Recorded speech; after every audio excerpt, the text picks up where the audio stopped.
what the instruments are in a typical brass band of the Civil War. First of all, at the very top, playing the melodic line, is the E-flat sax horn.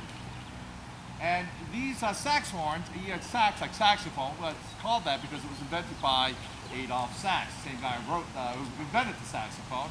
These use rotary valves instead of the piston valves that we're so used to seeing today. Very lovely sound. Sounds something like this.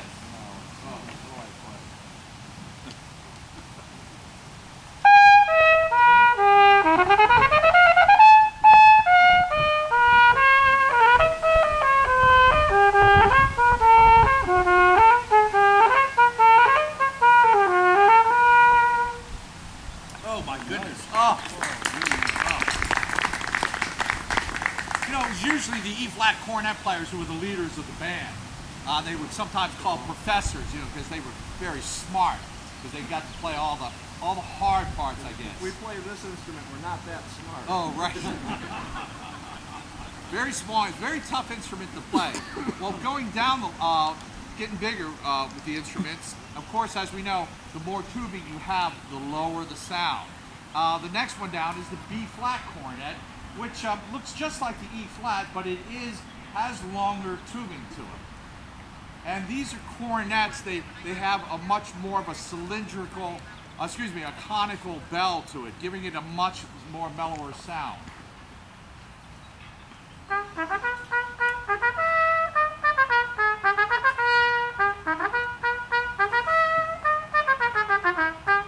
Oh, wonderful. Oh, beautiful.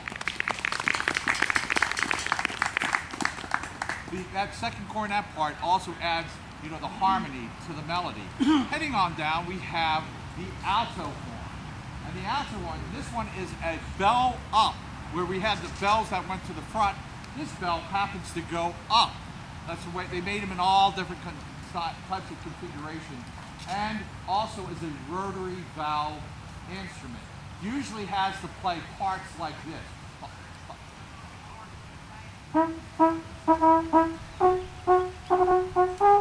Not very exciting, but occasionally they do get to play the melody.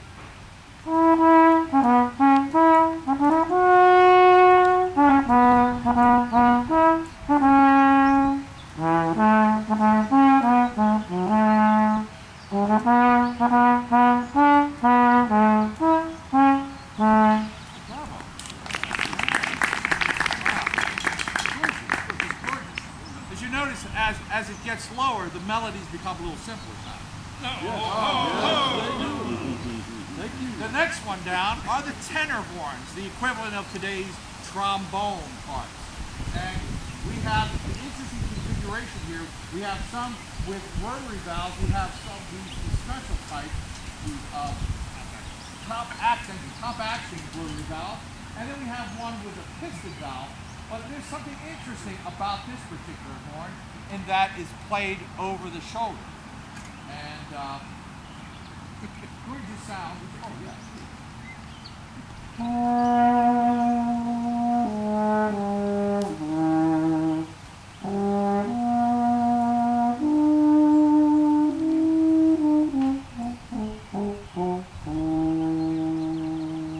Very gorgeous sound. Oh, yeah. Very low sound. In keeping with my line of thought here, the melody is getting simpler and simpler. Yes, it is. We thank you. Now, the tenor horn, which has a very sharp sound, sitting next to them is a baritone horn, which is a little bit of the opposite. Even though it's the same amount of tubing, it's more of a conical shape. It gives a darker, mellower sound. And this one also has an over-the-shoulder type horn. I'm sure I'll demonstrate this.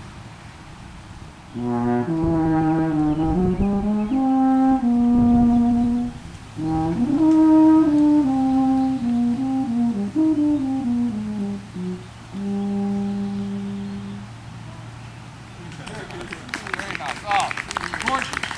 Shenandoah, old lovely tune. Now, at the very bottom of the ensemble, providing the musical foundation for the brass band, are the E-flat tubas. Now, their usual part in Eddie's march sounds something like this. That didn't catch it too much, did it? Did you notice that as the instruments go down, the people get bigger?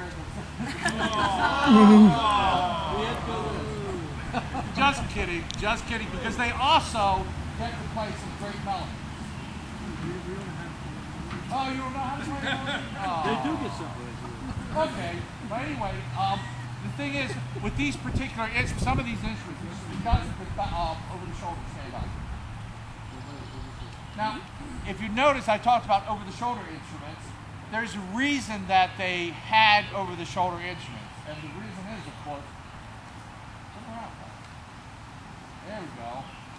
Just play E-flat chord.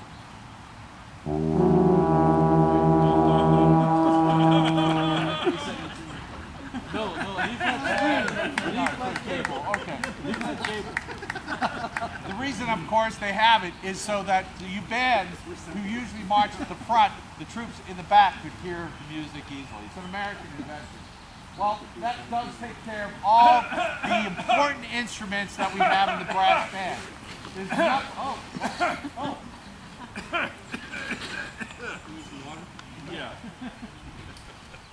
The drum beat, of course, is not only, it's the heartbeat of a band, but also the heartbeat of any regiment. And you get to like very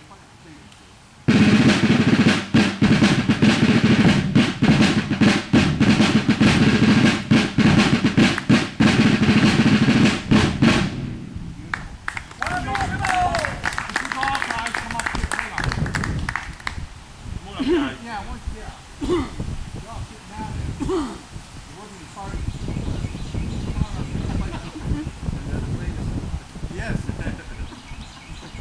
It's time to do a little Army 2-4. You know, as drums played these beats with the field music, they were accompanied by fifers and sometimes even buglers.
This being a kind of a special day, I've asked for permission to do something for my mother.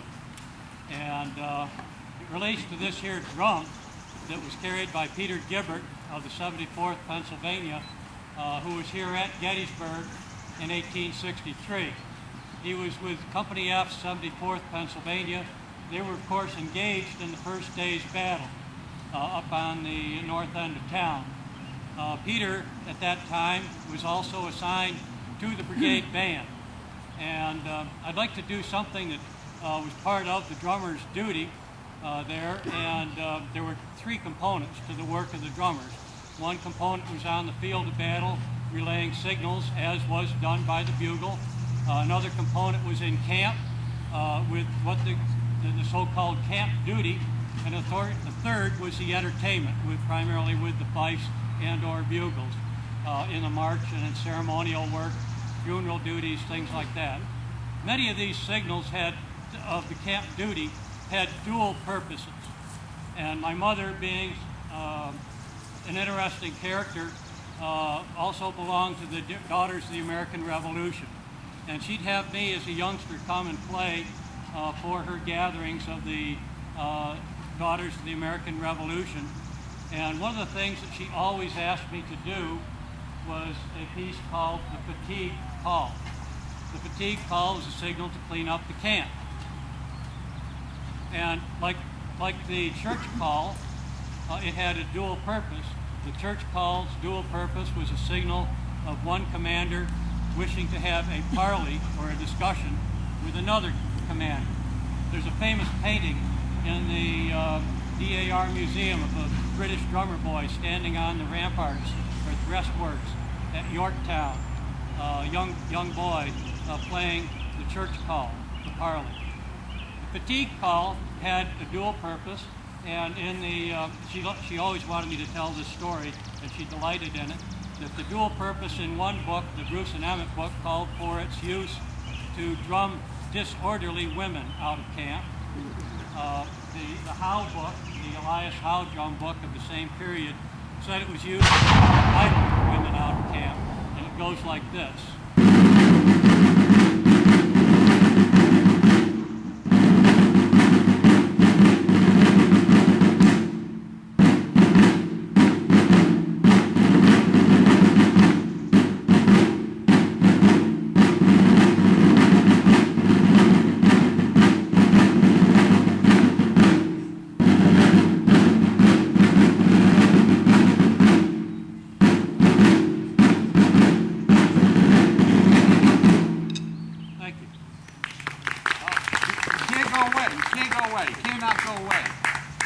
My 2 minutes are up. No. time. Something he's Jim Smith here is too modest to mention about something. You are the I won't say the namesake, but Peter. Fate threw this drum in my hands many years ago. So tell us about the drummer, and then I'll bring everybody up to speed. Tell us about him. Peter Gibbert was born in Alsace-Lorraine, France, on the border with Germany in 1844 in January. When were you born? February 1944. Okay, 100 years apart. Continue on. Peter, early images of Peter show him without a mustache. I grew my mustache in Vietnam when I was in the Navy. Post-war images of Peter show him with the mustache. Approximately the same stature. And in 1913... I was going to get to that. See, I'm going to work this up. In 1913, of course, they had the 50th anniversary of the Battle of Gettysburg. And Peter was determined that he was going to make it here and decided he's not going to take a train. Oh, no, no. He's going to walk. And with his drum, with that drum? With this drum. With that drum, he's going to walk from Pittsburgh. Is that right? Pittsburgh to Gettysburg. Pittsburgh, north side of Pittsburgh. The north side of Pittsburgh, all the way to Gettysburg. And it took him how long? 19 days. 19 days to do that. Yeah, it's a pretty good hike. So, yet how old was he? The newspaper said he was 70. 70. How old are you? I'd be 70 by the same record. All right, 70. So, can you imagine somebody doing the same walk at the age of 70? Well, Jim Smith just finished that walk, a couple weeks ago. Walked from Pittsburgh all the way to Gettysburg. How long did it take you? 19 days. 19 days.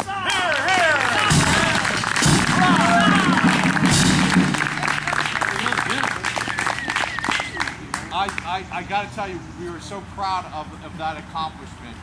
Some people, when they're observing the anniversary of something like this, they'll just, use it in passing, have a little picnic or something. You did it hardcore, and we're all proud of you. In fact, we need to give him the proper 3 cheers, boys. Hip hip, hurrah! Hip hip, hurrah! Hip hip, hurrah!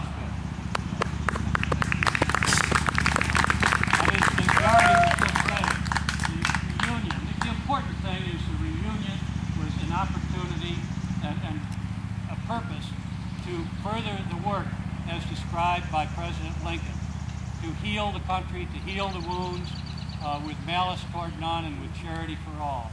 That was the fundamental purpose of the reunion. And the idea of the reconciliation at the wall was proposed and executed by the veterans themselves. And one of the things that we did find in the National Archives was a photograph showing Union and Confederate musicians under two flags, a Confederate flag and a Union flag, and there was Peter Gibbert in the middle. So this is very appropriate that we should be doing this music here today, and I thank you very much. It's an honor.